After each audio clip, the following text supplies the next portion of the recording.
Right now at noon, 7 new cases of bird flu have been detected in Newton County. We have the latest on the bird flu breakout in southwest Missouri as local health officials say the risk for humans remains low. And it's cloudy. We're going to have showers rolling in before too much longer. In the meantime, though, we are dealing with some patchy fog across the area. We'll take a look at that forecast, talk about the rain on the way, and whether or not it's going to warm up again coming up.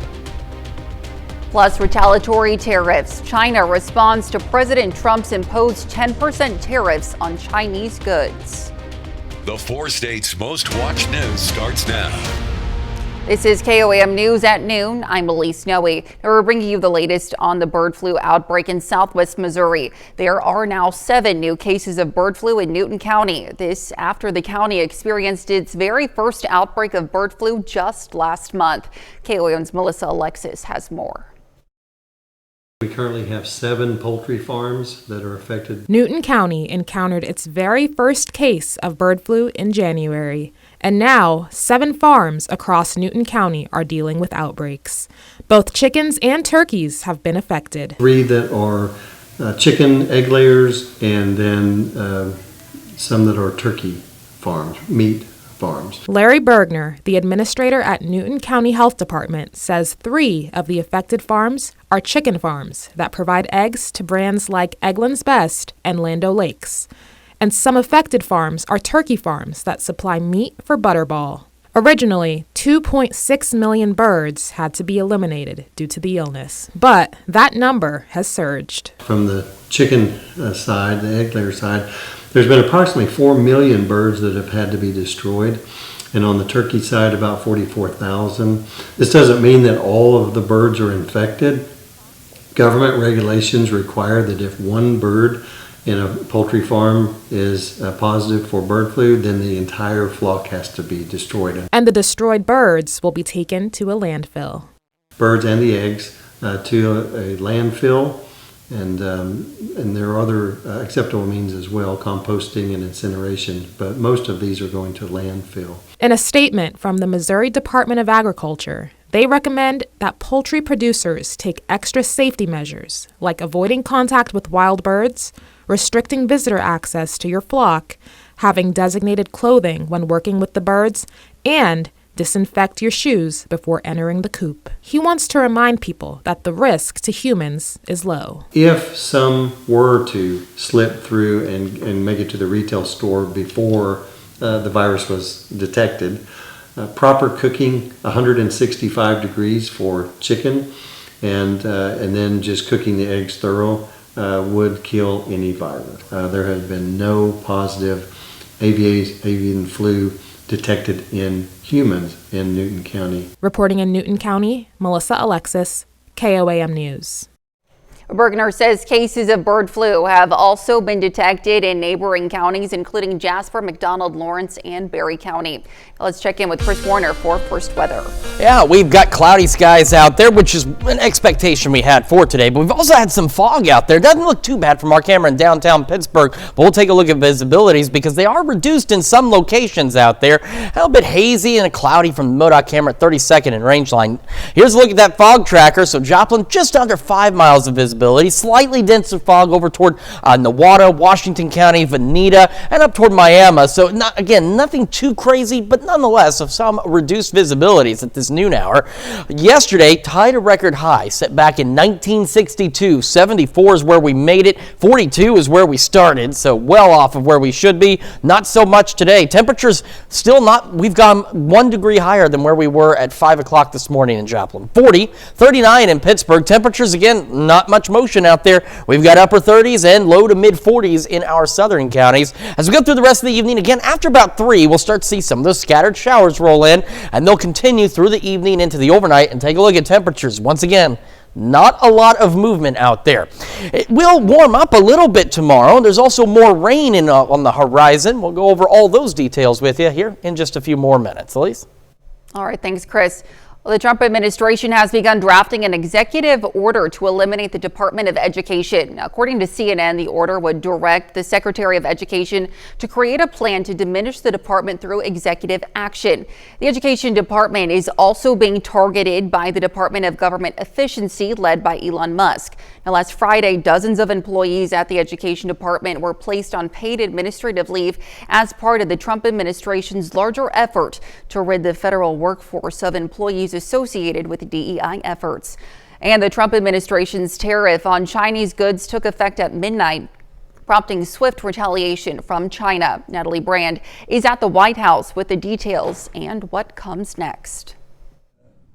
With the Trump administration's tariffs on China now in effect, China is punching back, saying it will impose tariffs of its own on U.S. imports. The White House says President Trump plans to speak to Chinese President Xi Jinping soon. The president made it very clear with the 10% tariff on China that he is not going to allow China to continue to source and distribute deadly fentanyl into our country. Starting next week, China says it will impose a 15% tariff on coal and liquefied natural gas products coming from the U.S., as well as a 10% tariff on crude oil, agricultural machinery, and large engine cars. This time they have a slightly different strategy of hitting oil markets. Philip Luck served as the deputy chief economist at the State Department under the Biden administration. It's going to reduce demand for U.S. goods, and it's going to have a negative effect on the economy. The tit for tat with China comes as proposed tariffs on Mexico and Canada are on pause for at least a month while negotiations over border security continue. Canada has promised more choppers, drones, and personnel, as well as a new position for a fentanyl czar. Mexico's president has promised 10,000 National Guard troops to help block the flow of drugs and migrants. But in the border town of Laredo, Texas, business owners who rely on the flow of trade are still worried. With an extension of just 30 days, that doesn't push anything. The only thing it does is pushes the line. It doesn't erase the uncertainty. Many say they're stocking up on Mexican goods now in case tariffs happen down the road, causing prices to increase. Natalie Brand, CBS News, the White House.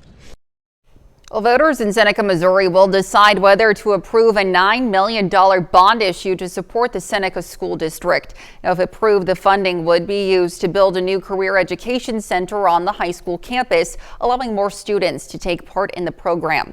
The district also hopes to build a new storm shelter at the junior high, and the school currently shelters in the basement, which has experienced flooding. We need to stay current with our facilities, and we need to be able to, build towards the future and what we want to accomplish and what we want to see our kids do. So I think the facilities in the building, they are a tool for learning. Voters will decide on the bond issue on April 8th.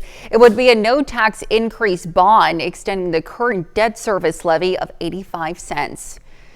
The Joplin and Carl Junction fire departments are sounding the alarm over a recent spike in fires at vacant buildings. Now, the increase corresponds with the winter months, and fire officials say illegally occupied properties pose serious risks, including potential fires and carbon monoxide poisoning, and they urge people to report any suspicious activity in vacant structures. Well, now is the time to give your input on the future of US 69. KDOT is asking Crawford County residents to help in a design and expansion project. Details coming up. And later, we're making honey barbecue chicken bites in the Mr. Food Test Kitchen. Well, KDOT is inviting the public to weigh in on the future of US 69. The department plans to host 4 in-person open houses and 1 virtual open house to allow the public to review design options for the US 69 project in Crawford County. Participants are encouraged to drop by at any time during the in-person open houses. Now, the virtual open house will include a walkthrough of the design options with a question and answer session. In-person open houses begin on February 26th and run through the 28th. For a complete list of locations and times for in-house and virtual meetings, just head over to KOAMnewsnow.com. And the Sunshine Lamp Trolley is back in Joplin. Fixed route transportation services resumed yesterday. The trolley will offer 67 stops in total, beginning at 6 a.m. and running until 6 p.m. Now, for more information on fees and routes, again, just head over to our website, KOAMnewsnow.com. Chiefs! Go fight, win! The Super Bowl is in our sight. Okay. Well, Well, Chiefs supporters are wearing red and cheering on the good guys in anticipation of another Super Bowl win. This little pep rally yesterday was by residents of the Presbyterian Village Senior Living Facility in Fort Scott, Kansas. Now, the residents clapped, sang, and chanted in unison to cheer on their favorite team.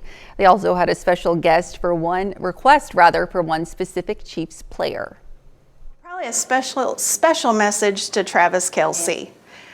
We know that you have a girlfriend, not that she's famous or anything, but we have a lot of single ladies here that would love to have your phone number. Am I right? Woo! Well, these senior Chiefs fans know how rare this opportunity is. Fans waited 50 years between Super Bowl appearances before Chiefs finally returned for Super Bowl 54 a few years ago. And still to come on KOAM News at noon, Mr. Food. Looking to shake up the menu at your game day bash? If so, we have an idea that you'll love, and there's no bones about it. And we're tracking those shower chances as they still look to continue heading into this afternoon and evening, and it'll be a little warmer tomorrow. All those details right after this. Welcome back to the KOAM News at noon. So we've had that kind of dreary day, man, after such a beautiful day yesterday. Our free trial of spring is over. So again, hopefully you have gone ahead and purchased the full option, which should begin in a couple of months as soon as supplies are available. Until then, we got this. We got some cloudy skies out there, a little dreary, a little drizzly, a little foggy as well. And that's, of course, a live look downtown Pittsburgh. So let's talk about those showers, because you're probably thinking, well, where are those showers? Well, we still have just a little bit before we see some showers. Here we are about 2, maybe a few into northeastern Oklahoma. Not much. And that's the other thing. Once they get started, which you'll really see them pick up a bit more after about 3 o'clock, they're still going to be isolated to widely scattered initially across the area. So not everybody's going to get rain. Take a look, at least not at first. And take a look at these temperatures. Not a lot of movement taking place. Now, we'll still have an opportunity to warm a little, but it won't be a lot. Now, as we go overnight tonight, we're going to see those showers increasing, at least in terms of coverage. And you see, here's this low pressure. By 5 a.m. tomorrow, it looks to be almost right over either Jasper or Lamar or close to Golden City. I can't zoom in that close to tell you for sure, but it's going to be right here over Barton County. So what's going to happen is as that low pressure tracks on off to our east, we'll get more showers throughout the day tomorrow. However, once we get away from it, we get south winds, and that's going to bring in warmer air. So even though tomorrow will be just as cloudy as today and probably have more showers across the area, temperatures will have an opportunity to be warmer because we'll get in that southerly wind. That'll bring in warmer air. So at least it won't be a cold rain. And I think overall throughout Wednesday, everybody should see some rain, but as you can see, it will still be scattered. It won't necessarily rain all day in all locations, but we'll have those showers to contend with. And then we could see a few more in the first half of our Thursday. After that, though, by about noon, we start to see another front pass through. We get some northerly winds. We start to have the skies clear from north to south, and those showers haul out of here, but it won't be long before we see additional rain chances going into Friday and Saturday. So today, most of us should make at least the mid to upper 40s. That puts us close to average. But some of our northwestern counties, and we're still, again, talking Fredonia, Chanute, Iola, Yates Center, may only make about the upper 30s and low 40s and have those gusty northeast winds and showers increasing after 3 o'clock. Into tonight, more showers out there, winds ease up. Temperatures, wherever you're at, they're not going to move much overnight tonight. So our overnight lows will only be 3 to 5 degrees cooler than what our highs will be today. By tomorrow, though, a little warmer, upper 50s and low 60s. South winds, though, by the afternoon start gusting upwards of 30. Beyond that, we're still warm for Thursday, upper 50s, low 60s, 50s Friday, Saturday. So that still puts us above normal from tomorrow through at least Saturday. Then we get into Sunday, temperatures now are a little below normal, and they're going to stay that way. And we're still keeping our eyes on next Tuesday and Wednesday. There will be additional changes undoubtedly to this forecast, but we are watching that possibility of some wintry weather, so we certainly want to keep an eye on next Tuesday and Wednesday. But between here and there, at least, not going to be too bad, and we do need some rain, so we'll certainly take it. Absolutely. All right, Chris, thanks. And stick around. We're making honey barbecue chicken bites in the Mr. Food Test Kitchen. We'll be right back. Well, if you're looking to shake up the menu at your game day bash, then Howard's got the perfect recipe for you. Today, he's making honey barbecue chicken bites in the Mr. Food Test Kitchen.